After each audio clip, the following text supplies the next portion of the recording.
I just stood up and said, listen, guys, I got an unbelieving wife and a critically ill child. That's what I need prayers for. Ron desperately needed prayer for his family.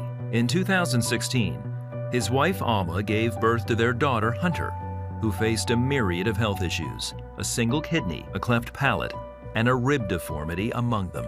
She'd be aspirating at night, turning blue, where I'd have to take her up, try and put her over my shoulder, try and get her to breathe again. And this is all before she's 3 months. None of her known health problems could explain why Hunter had difficulty eating or why her oxygen levels dropped below life-sustaining levels multiple times. Then, at 3 months old, they discovered a fistula. Dr. Wooten is Vanderbilt's surgeon who cared for Hunter. A fistula, the type that Hunter had, is a persistent and, less than ideal connection between the esophagus, which is the feeding tube, and the airway, which is the breathing tube. The condition is serious because obviously after birth, we need to be able to breathe safely without having our lungs contaminated by what we're trying to feed on. That can lead to very catastrophic lung complications, including aspiration pneumonia and even death. Ron and Alma kept Hunter's health issues private and grew weary as multiple attempts to repair the fistula failed. It was horrible. I mean, as a mother, you'd rather be in the place of your child, watching, like, you don't want to see your child go through this. In the beginning, I was still a lot of self, like, I can fix this, or I don't want to publicize any problems that my daughter has because I don't want it working against her. After 2 surgeries in Chicago and 2 more in Denver, they finally thought the fistula was repaired. But as Dr. Wooten worked on her cleft palate, he noticed something disheartening. They certainly believed that the last operation they'd had in Denver was going to be the one that sort of fixed her forever. And so in that context of that cleft palate repair, I was able to take a look at the airway, and I discovered that fistula had reopened. The connection between the esophagus and the airway was in fact not fixed, or at least not durably fixed. While working on the cleft palate, Dr. Wooten prepared the fistula for a follow-up surgery, then told Alma and Ron the news. I felt like this monster that we thought we had,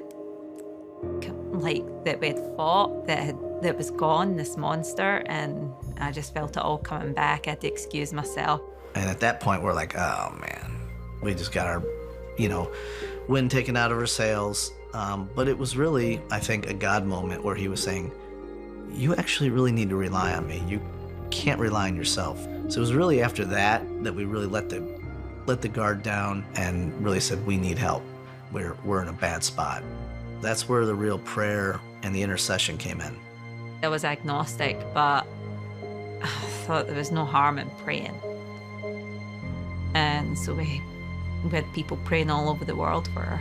Like, I've got family in Australia that were praying for her and getting their church to pray for her. And there was my family all in the UK praying. And yeah, so she had a good network of people praying for her. With prayers from their family and community, Hunter went in for her 10th surgery. This time, Dr. Wooten found a pleasant surprise. I found that the fistula was totally healed. There was barely even a visible dent in the back wall of the trachea where once a very large fistula had set.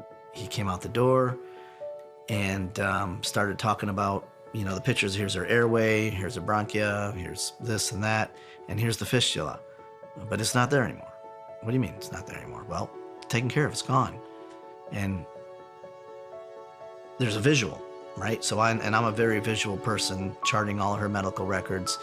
And we have pre-surgery pictures and we have post-surgery pictures of this fistula that's, this huge hole, and it's just gone. It was medically, there's something that you can physically see that's no longer there. So I was like, I knew what I was seeing, and I knew that was the hand of God. I knew it. Like, thank you. Prayers answered. But then I also knew that this was gonna have to be the turning point for my wife, because how could she deny what just happened? I was like, well, holy crap, there is a God, because there's no other way of actually explaining how that actually happened. There's no other way. We need to petition the Father when we're in these type situations and when we're not. So prayers of thanksgiving and prayers of intercession, those, continue to pray without ceasing is a real thing. as a surgeon who's a believer, I think obviously prayer matters. I think, lifting up what you're going through to God is critical. Alma, who had previously doubted God's existence, now is a firm believer in the God who answers prayers. When you open it up and you open it up to your church, open it up to fellow believers, it opens up a whole new realm of possibilities, and definitely the power of prayer. You know what I mean? I mean, that can work wonders.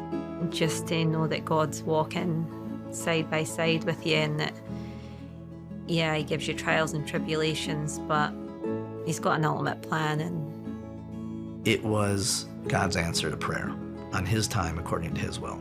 And we felt very fortunate because we know not everybody gets that same result. I was just humbled and affirmed that the power of prayer is real.